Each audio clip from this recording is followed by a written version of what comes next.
નમસ્કાર રામ રામ મિત્રો। અત્યારે આપણે વાતચીત કરવાના છીએ કે માં રડતી રડતી બેભાન થઈ ગઈ અને દીકરી એ પ્રેમી સાથે કોર્ટ મેરેજ કરીને ચાલી ગઈ। આવનારા સમયની અંદર એવા કિસ્સાઓ કળિયુગની અંદર બનવાના છે કે જેનો શરૂઆત આરંભ થઈ ચૂક્યો છે અને આવો જ કંઈક કિસ્સો બન્યો છે રાધનપુર પોલીસ સ્ટેશનની બહાર, જ્યાં પોલીસ સ્ટેશનની બહાર એક દીકરી એ પોતાના પ્રેમીની સાથે હાજર થવા માટે આવે છે અને જ્યારે એના મા બાપ એ દીકરીને ત્યાં લેવા અને મનાવવા માટે પહોંચે છે અને જ્યારે દીકરી કહી દે છે કે હું મા બાપને ઓળખતી નથી અને મારે એ મારા પ્રેમી સાથે જવું છે, ત્યારબાદ જે દ્રશ્યો સર્જાયા એ ખૂબ જ ચોંકાવનારા હતા।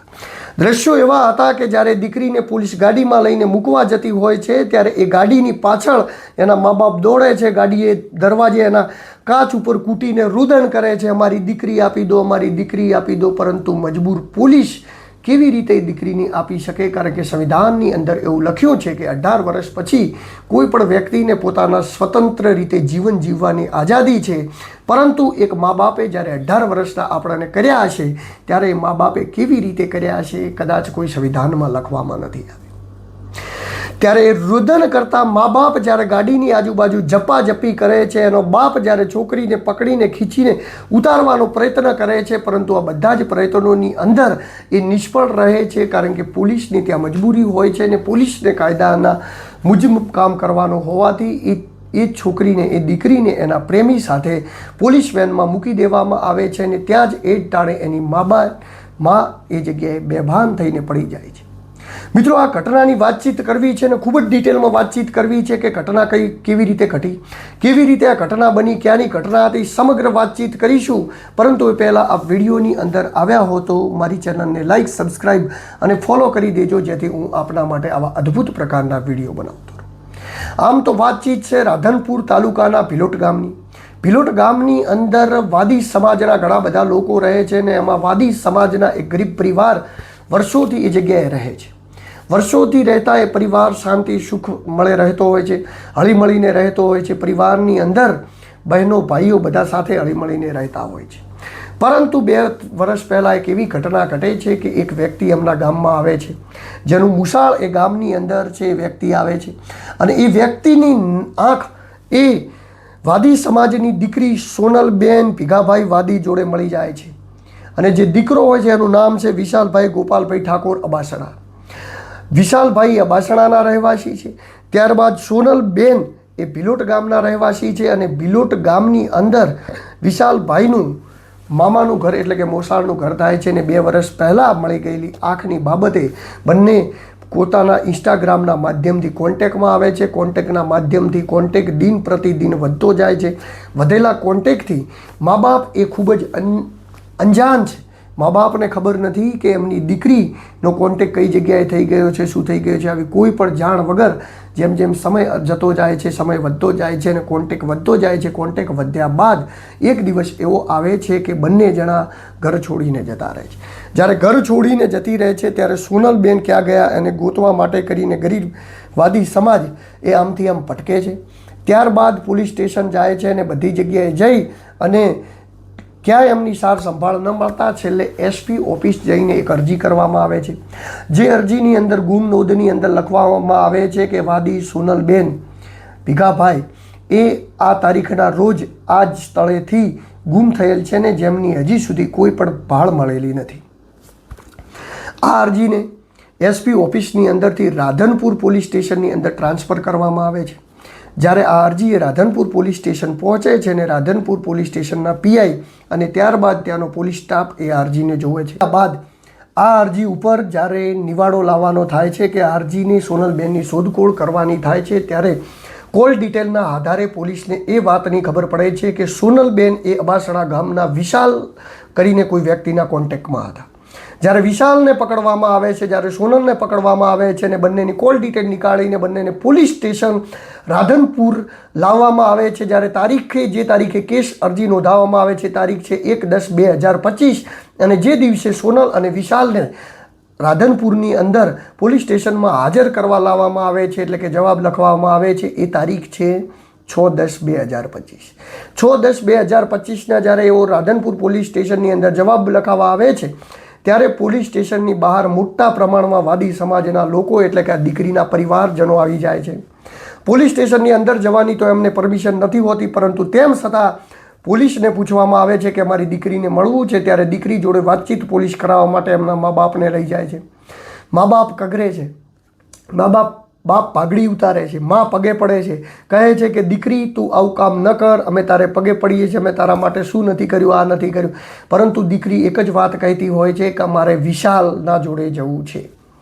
એટલે કે વિશાલના જોડે જવાની જીદ પકડેલી દીકરીને પોલીસ સ્ટેશનની અંદરથી જવાબ લખીને પોલીસ જ્યારે ગાડીની અંદર બેહારે છે ત્યારે એમના પરિવારજનો એ આપા ખોઈ બેસે છે.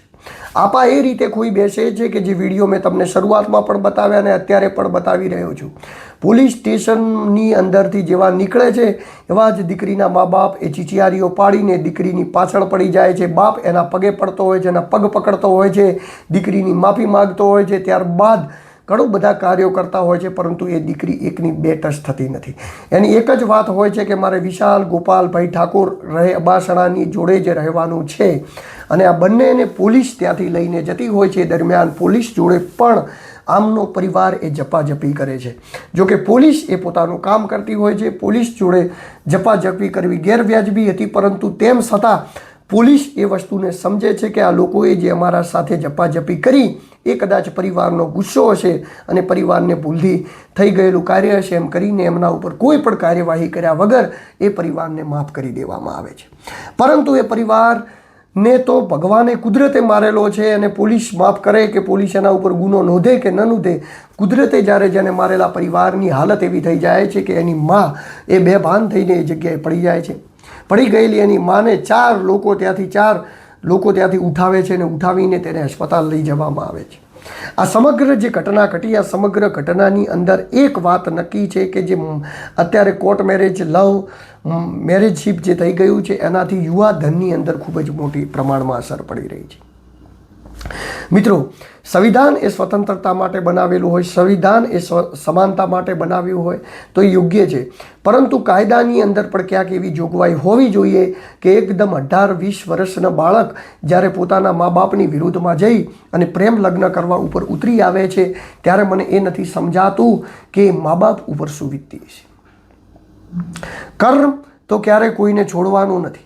જે લોકો આવું કરી અને પોતાના મા બાપને દુઃખી કરી, એમના મા બાપને રજળતા મૂકી, એક બાપની વેદના ન સમજી, એક માની વેદના ન સમજી, એમને રજળતા મૂકીને જ્યારે પોતાના પ્રેમીઓ સાથે જતા રહેતા હશે ત્યારે કદાચ એમને એ વિચાર નહીં આવતો હોય કે જ્યારે આપણે 18 વર્ષના થયા છીએ ત્યારે 18 વર્ષની અંદર મા બાપે આપણા માટે શું શું નહીં કર્યું હોય ને ક્યારે ક્યારે શું શું કર્યું હશે.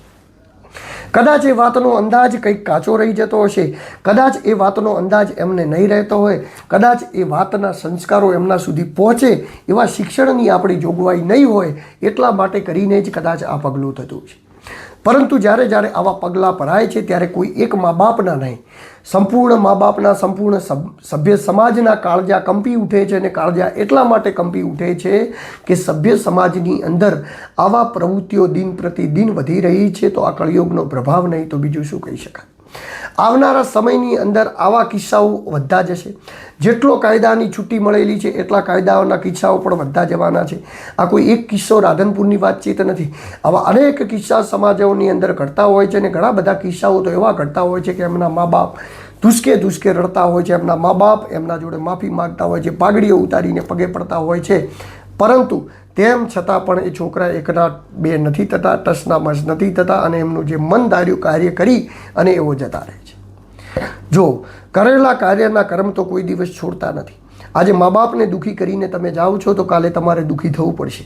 કાલે નહીં તો પરમ દિવસે, પેલ દિવસે, અત્યારે નહીં તો જ્યારે તમારા બાળકો થશે ને જ્યારે તમારા બાળકો તમારી નજર સમક્ષ આવું કરશે ત્યારે તમારે દુઃખી થવું પડશે.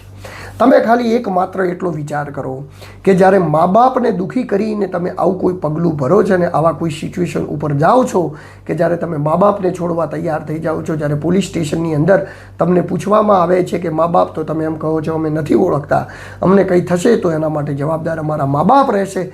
જ્યારે આવું તમે બોલતા વિચાર નથી કરતા. આજે તમે ભાગીને પ્રેમ લગ્ન કર્યા છે, જેને તમે પ્રેમ લગ્ન કહો છો, આમ તો પ્રેમ લગ્ન ન કહી શકાય, એક પ્રકારનો વ્યભિચાર છે, પરંતુ તેમ છતાં પણ એને પ્રેમ લગ્નનું નામ આપી અને તમે જે કરો છો, જ્યારે તમારા બાળકો થશે ને તમારા બાળકો જ્યારે 18-20 વર્ષના થશે અને એ જ્યારે આ રીતે ભાગી જશે ને એ તમારા વિશે એવું લખાવશે કે અમારા મા બાપ જો અમને કંઈ થાય તો એના માટે જિમ્મેદાર છે, ત્યારે તમને હકીકતની ખબર પડશે કે તમે શું કર્યું હતું, પરંતુ પછી પછતાવાનો વારો નહીં.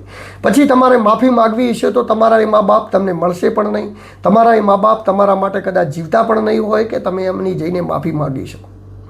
પરંતુ આ બધાનું જ કારણ ક્યાંક ને ક્યાંક એ અત્યારે વધારે પડતા સોશિયલ મીડિયાના યુગનું કારણ બની રહ્યું છે. સોશિયલ મીડિયાની અંદર, ઇન્સ્ટાગ્રામની અંદર એ પ્રકારનો વ્યભિચાર ફેલાઈ રહ્યો છે કે ધીરે ધીરે નાના બાળકો જેમનામાં કોઈ સમજણ કરવાની કેપેસિટી નથી, એવા 12, 13, 15 વર્ષના બાળકો વ્યભિચારની દ્રષ્ટિ તરફ એવા આગળ વધી જાય છે, એવી જગ્યાએ કોન્ટેક્ટ બનાવી લે છે કે જેનું પરિણામ થોડા જ વર્ષોની અંદર એવું આવે છે કે જેની કલ્પના એમને ક્યારેય કરી નહીં. મિત્રો, જે આ ઘટના બની હતી, ઘટના એક ગરીબવાદી સમાજની બની હતી.